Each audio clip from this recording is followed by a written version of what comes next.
अगला प्रश्न है हमारे पास, प्रश्न संख्या 26। ठीक है, पढ़ते हैं इसको।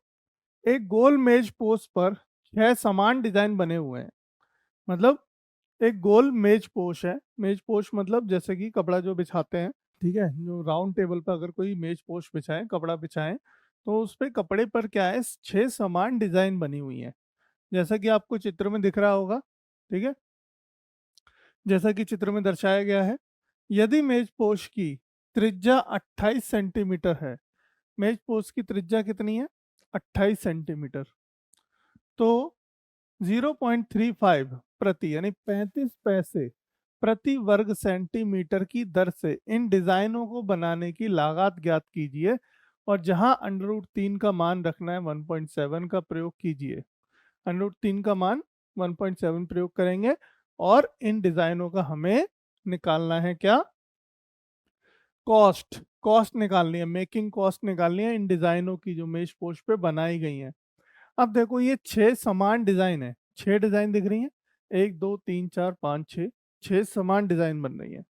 अब अगर मैं कुछ ऐसे लाइन खींचूं इनके ऊपर, देखो ध्यान देना, एक लाइन मैंने ये खींची, ठीक है, और दूसरी लाइन हमने ड्रॉ करी कुछ इस तरीके से। अम, तीसरी लाइन हमने ड्रॉ करी कुछ ऐसे।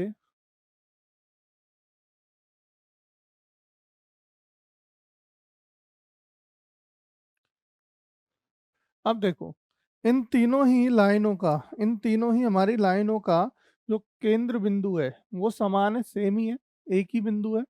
तो यानी कि इसका मतलब ये तीनों लाइनें, ये तीनों रेखा या तीनों जीवा कह सकते हो, क्योंकि सर्कल के अंदर है तो जीवा भी कह सकते हैं। तो ये तीनों रेखाएं हमारी क्या है, केंद्र से होकर जा रही हैं, एक वृत्ताकार शेप, एक वृत्ताकार डिजाइन की केंद्र बिंदु से होकर जा रही हैं तीनों लाइन। तो ये इसका मतलब मैं बार बार क्यों कह रहा हूँ कि ये क्या है, ये हमारी व्यास हो गया, ये हमारा व्यास हो गया। तो ये तीनों डिजाइन हमारी देखोगे अगर, तो ये 6 क्या बना रही हैं, 6 त्रिज्या खंड बना रही हैं, 6 बराबर त्रिज्या खंड बना रही हैं। और त्रिज्या खंड के जो नीचे वाला पोर्शन है, ये वाला जहाँ डिजाइन बनी हुई है, उसी को हम क्या कहते हैं, व्रतखंड कहते हैं। तो ये व्रतखंड यानी हमारे पास कितने व्रतखंड हो गए, 6 व्रतखंड हो गए। तो 6 व्रतखंड के जो मेकिंग कॉस्ट है हमें वो निकालनी है। तो पहले क्या करेंगे, हम एक व्रतखंड का निकाल लेंगे, 6 से गुणा कर देंगे, 6 निकल आएंगी, है ना। अब प्रत्येक व्रतखंड का हमें फॉर्मूला बताया था, प्रत्येक व्रतखंड का क्षेत्रफल निकालने के लिए डायरेक्ट फॉर्मूला हमने बताया था, क्या बताया था, r² pi theta upon 360 minus 1/2 sine theta, ये फॉर्मूला हमने बताया था आपको। अब ऐसे 6 व्रतखंड हैं, कितने हैं, 6 हमारे पास, तो 6 का गुणा कर देंगे, 6 इंटू r² और pi theta upon 360 minus 1/2 sine theta. ठीक है, तो इस तरीके से, इस फॉर्मूले से हम इस प्रश्न को बड़े आसानी तरीके से कर सकते हैं बेटा।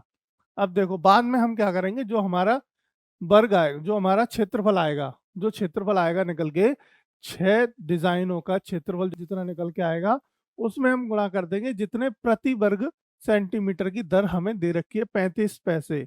35 पैसे से गुणा कर देंगे, 35 पैसे गुणा करके हमारा निकल आएगा उसकी कॉस्टिंग, उसकी कॉस्टिंग निकल आएगी। यही प्रश्न है बस। तो देखो बेटा, इसका समाधान यानी कि सॉल्यूशन, सॉल्यूशन हम शुरू करते हैं। कैसे करेंगे इस प्रश्न को, तो दिया है मेज पोस्ट के वृत्त की त्रिज्या मतलब आर, ठीक है, त्रिज्या मतलब कि आर बराबर कितनी दी है हमें, 28 सेंटीमीटर, 28 सेंटीमीटर दी है। अब सभी डिजाइने क्षेत्रफल की क्या है, समान है, यानी जो हमारे व्रतखंड दे रखे हैं वो सभी समान है।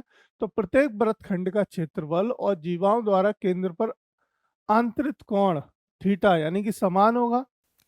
ठीक है, तो हम लिख सकते हैं चूंकि सभी डिजाइनों का क्षेत्रफल समान है, चूंकि सभी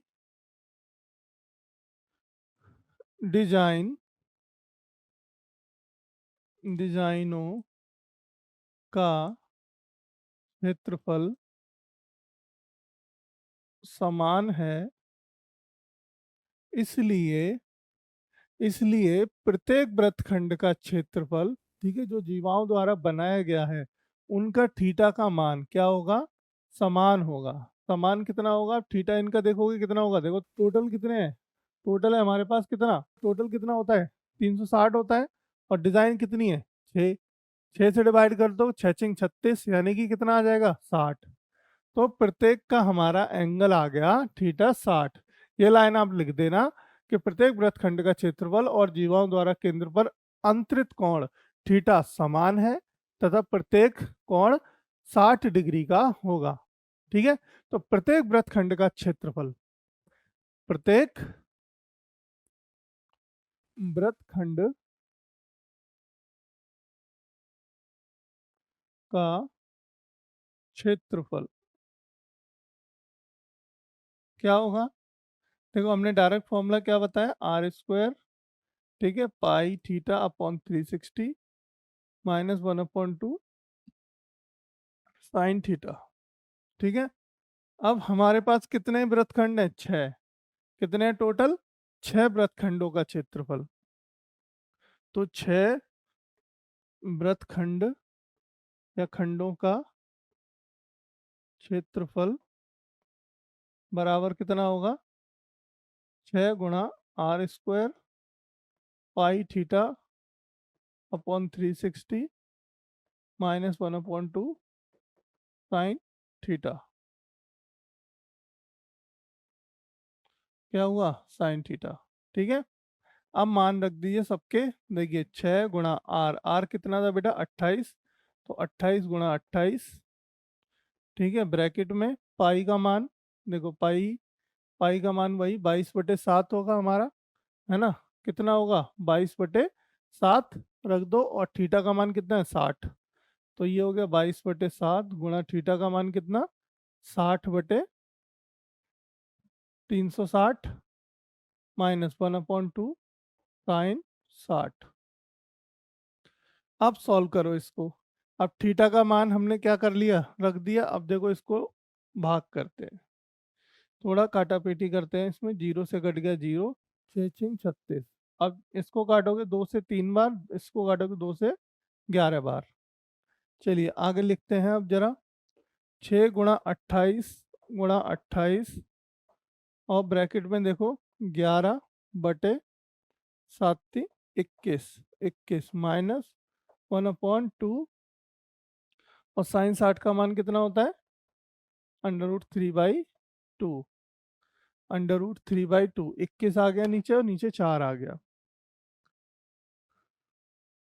अब करते हैं, देखो 6 गुणा, या इनका अंदर गुणा कर देते हैं, 6 गुणा 28 गुणा 28 गुणा 11/21 माइनस 6, 6 गुणा 28 गुणा 28 गुणा √3 नीचे कितना आया 4 आया। ये ऐसा क्यों किया मैंने, देखो बड़ा जरूर हो गया पर आसान हो जाएगा, क्योंकि ये हमें यहाँ एलसीएम लेना पड़ेगा, यहाँ पे लासा लेना पड़ेगा, और वो हमारे लिए थोड़ा सा टिपिकल हो जाएगा, है ना। 21 और 2 का जब लासा लेंगे और फिर वो वैल्यूज को मल्टीप्लाई करेंगे, तो ऐसे क्या होंगी, मेरा जो नीचे की वैल्यू है वो कट जाएंगी। देखो कैसे, 7 से काटा 7 × 21, 7 चौक 28, 3 से काटा इसने 2 बार, ठीक है, 4 से काटा इसने 7 बार, काट दिया। अब देखो क्या बचा वो लिखते हैं, हमारे पास क्या बच रहा है, देखो 2 गुणा को लिख देते सीधे, 4 दूनी 8 गुणा 28 गुणा 11 माइनस, माइनस हमारा देखो ये उतारा है मैंने अभी, 4 दूनी 8 हो गया, 4 दूनी 8, 28 और 11, नीचे तो खत्म हो गया, है ना। और यहाँ पे देखोगे तो यहाँ पे हमारे पास 7×42, और नीचे तो खत्म हो गया, 42 × 28 × 1.7, क्योंकि 1.7 उसकी वैल्यू दी है √3 की, तो क्या 7×42 गुणा 28 गुणा 1.7। बताओ यहाँ तक समझ आया आपको, बताओ, देखो कोई दिक्कत हो तो, नहीं ना, कोई दिक्कत नहीं है। तो देखो अब आप कर दो इसका गुणा, क्या कर दें अब आप इसका यहाँ पे मल्टीप्लाई कर दीजिए। तो इसका देखो मल्टीप्लाई करोगे जब आप ऊपर का और नीचे का, तो ये आ जाएगा 2464, और ये आ जाएगा 2464 माइनस 1999.2। मल्टीप्लाई करके देखो, ये आपका निकल के आएगा। ठीक है, मल्टीप्लाई करो रफ में साइड में और चेक करो, देखो इन दोनों का हमने सही लिखा है कि नहीं वैल्यू। तो 2464 आ गया। अब इन दोनों का डिफरेंस निकाल लो। क्या कर लो, इनका डिफरेंस यानी कि माइनस कर दो इन दोनों को। जब आपस में इन दोनों को माइनस करोगे तो आपका क्या आएगा, ये आंसर आ जाएगा आपका 464.8। 464.8 सेंटीमीटर स्क्वायर। ठीक है, 464.8 सेंटीमीटर स्क्वायर, ये आ गया आपका 6 और वृत्तखंड, 6 वृत्तखंड का क्षेत्रफल। क्या आ गया निकल के बेटा, 6 वृत्तखंड का क्षेत्रफल आ गया हमारा निकल के ये। अब हमें क्या निकालना था, हमें तो निकालना था पर क्या, कॉस्ट। हमें कॉस्ट निकालनी थी यहाँ पे। तो कॉस्ट निकालने के लिए क्या करेंगे, जितने प्रति वर्ग सेंटीमीटर, तो ये वर्ग सेंटीमीटर ही तो है, स्क्वायर को क्या कहते हैं, वर्ग कहते हैं, है ना। तो हमें क्या दिया है, 35 पैसे प्रति वर्ग सेंटीमीटर की दर से डिजाइन कराने का व्यय यानी खर्च। ठीक है, 0.35 रुपीज की दर से डिजाइन कराने का खर्च बराबर क्या होगा, 464.8 गुणित 0.35 का इसमें क्या कर दो, गुणा कर दो। अब गुणा करके क्या करोगे आप, जब गुणा करोगे तो ये कितना आएगा, ये आ जाएगा आपका बेटा 162, 162.68, 162.68 रुपीज। रुपीज में आंसर आएगा क्योंकि कॉस्ट है। कॉस्ट कैसी होती है, पैसा, पैसा कैसा होता है, रुपीज में होता है। तो रुपीज में हमारा आंसर आ गया 162.68 लगेंगे भैया ये डिजाइन बनाने में। हमारे इतने पैसे लगेंगे डिजाइन बनाने में। देखो प्रश्न हो गया खत्म। तो देखा आपने कि प्रश्न इतना सिंपल था, बहुत सिंपल था, पर आपने सोचा होगा कि सर ये कैसे करेंगे। लेकिन नहीं बेटा, देखो सारे प्रश्न सेम है, समान है, एक जैसे हैं। आपने जैसे वो प्रश्न किए थे वैसे ही आप ये करोगे, कुछ भी नया नहीं है। जैसे ही आप करना शुरू करोगे आप समझ जाओगे कि हम सही राह पे जा रहे हैं या नहीं। ठीक है, जहां आप गलत होगे आप अपने आप रुक जाओगे, अगर आपको लगा ऐसा तो। ठीक है।